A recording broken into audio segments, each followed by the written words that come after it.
Welcome back. Bulletin का आगाज करें और सबसे पहले तज़किरा साबिक वजीर आजम का। इस्लामाबाद हाई कोर्ट ने अल अजीजिया रेफरेंस में नवाज शरीफ की तिब्बी बुनियादों पर सजा मुअत्तली और जमानत पर रिहाई की दरखास्त मुस्तरद कर दी। मुस्लिम लीग नून के रहनुमाओं ने अदालती फैसले पर मायूसी का इजहार किया है। मजीद जानते हैं इस रिपोर्ट में।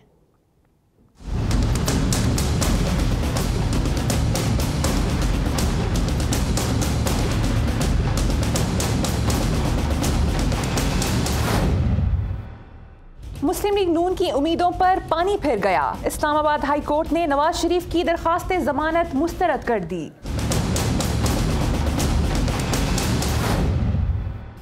इस्लामाबाद हाई कोर्ट के जज जस्टिस आमिर फारूक और जस्टिस मोहसिन अख्तर कयानी पर मुश्तमिल 2 रुकनी बेंच ने मुख्तसर फैसला सुनाया। अदालत ने कहा, नवाज शरीफ की तिब्बी बुनियादों पर सजा मुअत्तल की जा सकती है, ना ही जमानत पर रिहाई मिल सकती है। अदालत ने मुख्तसर फैसला सुनाने के बाद समाअत मुलतवी कर दी।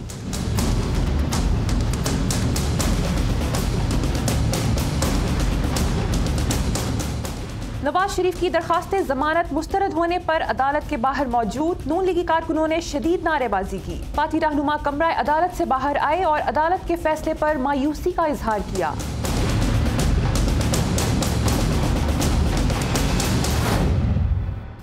नवाज शरीफ की जानिब से अल अजीजिया रेफरेंस में तिब्बी बुनियादों पर सजा मुअत्तली और जमानत पर रिहाई की दरखास्त दायर की गई थी। इस्लामाबाद हाई कोर्ट ने वुकला के दलाइल मुकम्मल होने पर 20 फरवरी को फैसला महफूज किया था। अल अजीजिया रेफरेंस में नवाज शरीफ की तिब्बी बुनियादों पर सजा मुअत्तली और जमानत पर रिहाई की दरखास्त का तहरीरी फैसला जारी कर दिया गया है। इस्लामाबाद हाई कोर्ट के 9 सफ़ात पर मुश्तमिल फैसले में करार दिया गया है कि नवाज शरीफ का केस गैर मामूली नौइयत का नहीं। नवाज शरीफ ने जब भी खराबी सेहत की शिकायत की, उन्हें अस्पताल मुंतकिल किया गया। नवाज शरीफ को पाकिस्तान में दस्तयाब बेहतरीन तिब्बी सहूलियात दी जा रही हैं। कैदी का जेल या अस्पताल में इलाज हो रहा हो तो वो जमानत का हक नहीं रखता है। आपको अपडेट किया जा रहा है नवाज शरीफ के केस से मुतालिक। अल अजीजिया रेफरेंस में नवाज शरीफ की तिब्बी बुनियादों पर सजा मुअत्तली और जमानत पर रिहाई की दरखास्त का तहरीरी फैसला जारी कर दिया गया है। इस्लामाबाद हाई कोर्ट के 9 सफ़ात पर मुश्तमिल फैसले में करार दिया गया है कि नवाज शरीफ का केस गैर मामूली नौइयत का नहीं।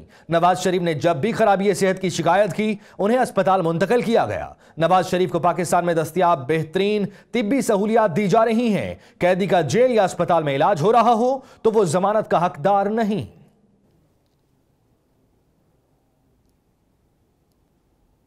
दूसरी जानिब लाहौर की एहतसाब अदालत ने आमदीन से जायद असासे और ऑफशोर कंपनी केस में गिरफ्तार PTI के रहनुमा अलीम खान को मजीद 8 रोज़ा जिस्मानी रिमांड पर नैब के हवाले कर दिया। एहतसाब अदालत के रूबरू नैब प्रोसिक्यूटर ने अलीम खान के रिमांड में 15 रोज़ की तौसीक की इस्तदा की। उन्होंने कहा, अलीम खान ने 2006 में दुबई में 3 फ्लैट्स 1 अरब 6 करोड़ 42 लाख में खरीदे।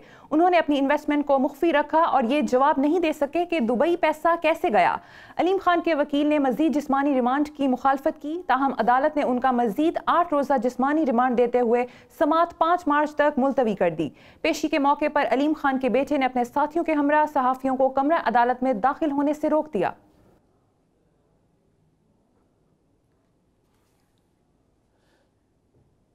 अब जिक्र हो जाए यंग डॉक्टर्स का। सिंध के यंग डॉक्टर्स का एहतजाज रंग ले आया। सिंध काबीना ने तनख्वाहों और मुराद में इजाफे की मंजूरी दे दी है। आपको अहम खबर से अपडेट किया जा रहा है। यंग डॉक्टर्स एक अरसे तक सरापा एहतजाज रहे और तनख्वाहें बढ़वाने के हवाले से उन्होंने इस हवाले से एहतजाज का सिलसिला भी जारी रखा है। इस हवाले से मजीद जानते कराची से नुमाइंदा आप न्यूज़ मुनव्वर आलम से। मुनव्वर, आगाह कीजिएगा, यंग डॉक्टर्स के मुतालबात पूरे हो गए हैं, अब उनकी तनख्वाहें भी बढ़ जाएंगी, क्या कहते हैं इस पर डॉक्टर्स?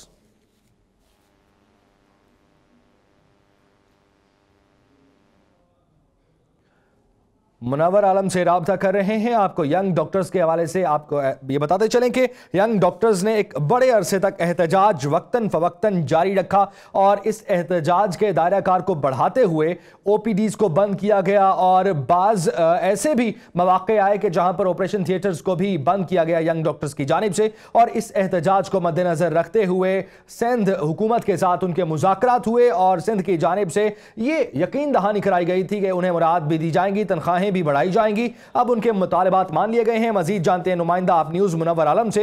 मुनव्वर, बताइएगा, यंग डॉक्टर्स की तनख्वाहों और मुराद में इजाफे से मुताल्लिक क्या फैसला किया गया है? यंग डॉक्टर्स का रद्द-ए-अमल क्या है? जी, सिंध काबीना का इजलास हुआ और आज इजलास के एजेंडे पर डॉक्टर्स का मामला भी था। यंग डॉक्टर्स की तनख्वाहें पंजाब के डॉक्टर्स के बराबर करने की जो समरी थी वो मंजूर कर ली गई है। जो एक्स्ट्रा 10,000 रुपए उनकी तनख्वाहों में इजाफा और 15,000 रुपए उनके दीगर अलाउंसेस में भी इजाफा वो मंजूर कर लिया गया है। 5 अरब रुपए से जायद का ये बोझ होगा जो सिंध हुकूमत हर साल उठाएगी, लेकिन इसकी मंजूरी दे दी गई है और इसका इतलाक 1 फरवरी से होगा। जो नोटिफिकेशन जारी होगा उसमें जो इतलाक है वो 1 फरवरी से होगा। सिंध काबीना की मंजूरी के बाद अब से कुछ देर के बाद नोटिफिकेशन वो जारी कर दिया जाएगा। जी ठीक है, बहुत शुक्रिया मुनव्वर आलम, आपने अपडेट किया। वज़ीर आला सिंध मुराद अली शाह ने गवर्नर सिंध के एतराज़ात मुस्तरद करते हुए एजाज जाखरानी को मुशीर मुकर्रर कर दिया है। वज़ीर आला सिंध की मंजूरी के बाद एजाज जाखरानी की बतौर मुशीर तैनाती का नोटिफिकेशन जारी कर दिया गया है। इस मामले पर गवर्नर और वज़ीर आला हाउस में 2 माह से सर्द जंग जारी थी। गवर्नर इमरान इस्माइल ने तैनाती की समरी पर एतराज़ लगाया था कि एजाज जाखरानी पर नैब केसेस हैं, मगर वज़ीर आला ने एतराज़ात मुस्तरद कर दिए। एजाज जाखरानी पर आमदन से ज़ायद असासाजात की तहकीकात जारी है।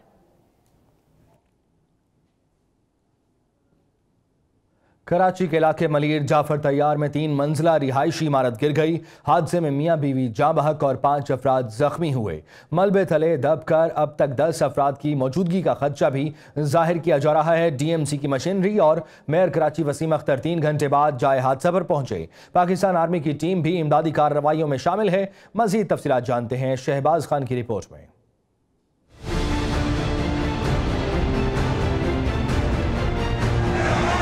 कराची के इलाके मलिर जाफर तैयार में 3 मंजिला इमारत ज़मीं बोस। ऐनी शाहिदीन का कहना है कि बाबे फातिमा नामी इमारत गिरने का वाक़या सुबह 7 से 7:30 के दरमियान पेश आया। इमारत में 15 अफराद रिहाइश पजीर थे। इमारत गिरी तो इलाका मकीन भी फौरी मदद को पहुँच गए। मलबे से इमारत के मालिक हसन जैदी और उनकी एहलिया की लाशें निकाल ली गई हैं। पाक फौज की टीम जदीद मशीनरी के साथ इमदादी कार्रवाई में शामिल है।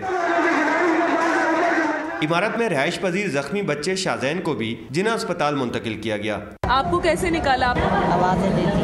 हादसे के 3 घंटे बाद मेयर कराची वसीम अख्तर और DMC की मशीन जाए हादसा पर पहुंची। शहरियों की भीड़ की वजह से इमदादी कार्रवाई में मुश्किलात का सामना करना पड़ा।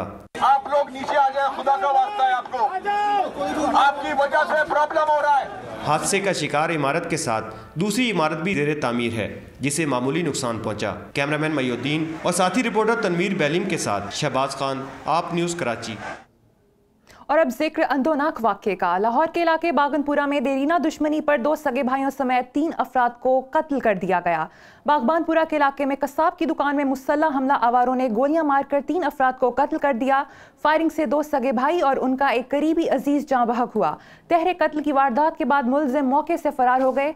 मरने वालों की शनाख्त गनी, लभा और जैन के नाम से हुई है। 3 अफराद के कत्ल का यह वाक़या देरीनी दुश्मनी का शाखसाना बताया जाता है।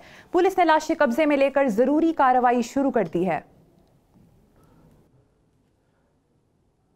लाहौर वेस्ट मैनेजमेंट कंपनी के अमले ने तनख्वाहें न मिलने पर हड़ताल कर दी है, जिससे शहर में जगह जगह गंदगी के ढेर लग चुके हैं।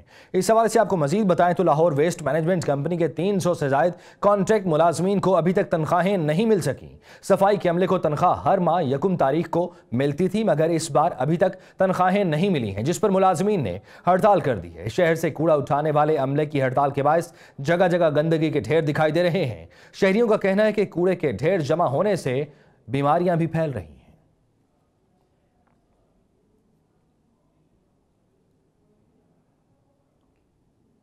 पाकिस्तान तहरीक इंसाफ के अक़लियती रहनुमा और रुकने कौमी असम्बली डॉक्टर रमेश कुमार ने दावा किया है कि आने वाले दिनों में पाक भारत तनाव में वाज़ेह कमी आएगी।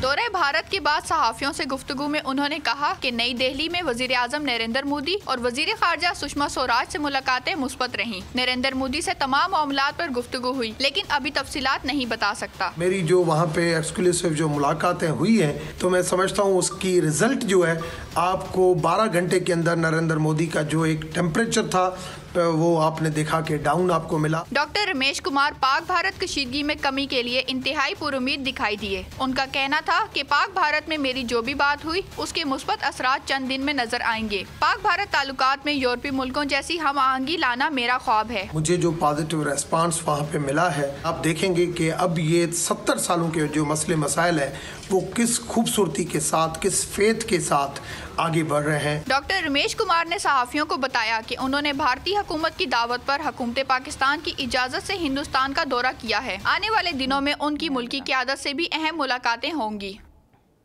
खबर दें भारत से, भारतीय रियासत महाराष्ट्र की इंतहा पसंद जमात MNS यानी महाराष्ट्र अनुनयमान सेना ने मोदी हुकूमत को पुलवामा हमले का जिम्मेदार करार दिया है।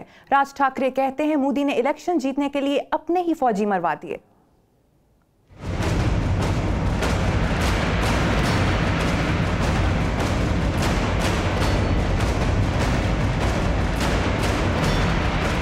पुलवामा हमले का इल्जाम पाकिस्तान पर लगाने वाले नरेंद्र मोदी अब खुद ही मुल्जिम ठहराए जाने लगे हैं।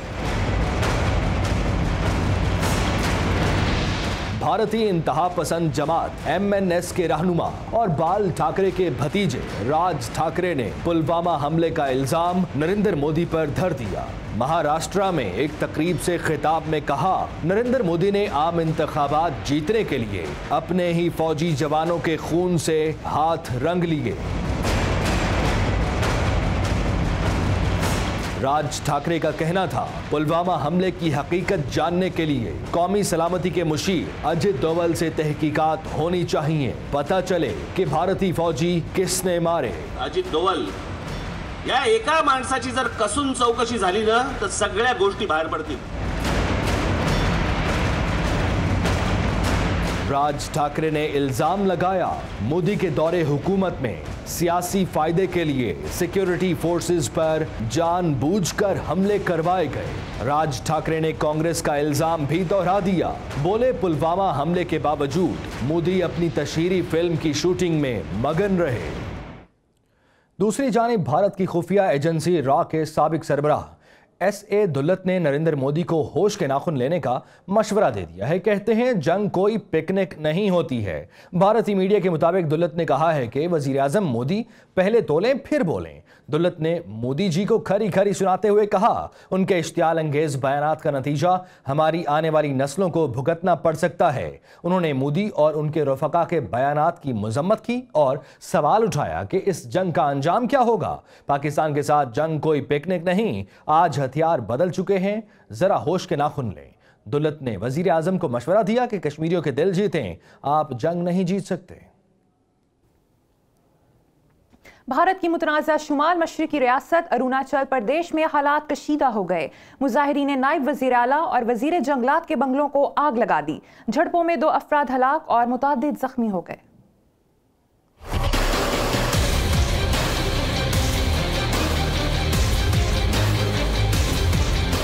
पाकिस्तान को जंग की धमकियां देने वाले भारत से अपना मुल्क संभालना मुश्किल हो गया। गैर मकामी बरादरियों को रियासत में मुस्तकिल शहरियत देने के खिलाफ अरुणाचल प्रदेश में पुरतशद्दुद मुजाहिरे फूट पड़े। मुश्तइल मुजाहिरीन ने नायब वजीर आला और वजीर जंगलात के बंगले को आग लगा दी। एटानगर में मुजाहिरीन ने कमिश्नर के घर पर धावा बोल दिया और दर्जनों गाड़ियां भी जला दी।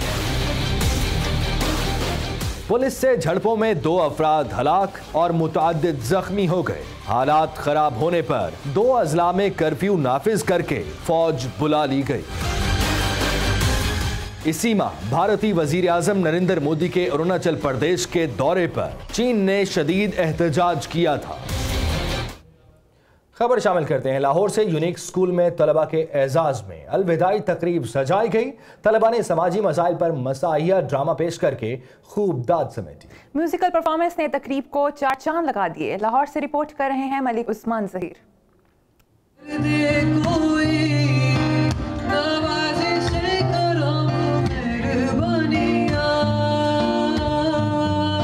लाहौर के निजी होटल में यूनिक ग्रुप ऑफ इंस्टीट्यूट के ज़ेरे तमाम सालाना अलविदाई तकरीब हुई। तालिबा ने पॉप और रॉक म्यूजिक पर शानदार रक्स किया, जबकि ड्रामा परफॉर्मर्स ने भी हाज़रीन की दाद समेटी। तालिबा और तालिबात ने इस अज़्म का इजहार किया कि वो डॉक्टर बनकर मुल्क और इंसानियत की खिदमत करेंगे। मैं डॉक्टर बन के इंसानियत को सर्व करना चाहूँगी, because I love to serve people. Doctors help करते हैं लोगों को, तो हेल्प करना I think that's the best option. ये मेरा बचपन से ख्वाब था, मैंने बचपन से सोचा था कि मैं डॉक्टर बनकर पाकिस्तान के लोगों की खिदमत करूँगी। तकरीब की मेहमान खुसूसी MPA सिमाबिया ताहिर थी। उन्होंने बेहतरीन कारकर्दगी दिखाने वाले तालिबा में इनामात तकसीम किए। कैमरामैन असलम हीरा के साथ मलिक उस्मान ज़हीर, आप न्यूज़ लाहौर। इसी के साथ आप न्यूज़ बुलेटिन से फिल वक्त इतना ही। मजीद खबरों और के लिए देखते रहिए आप न्यूज़।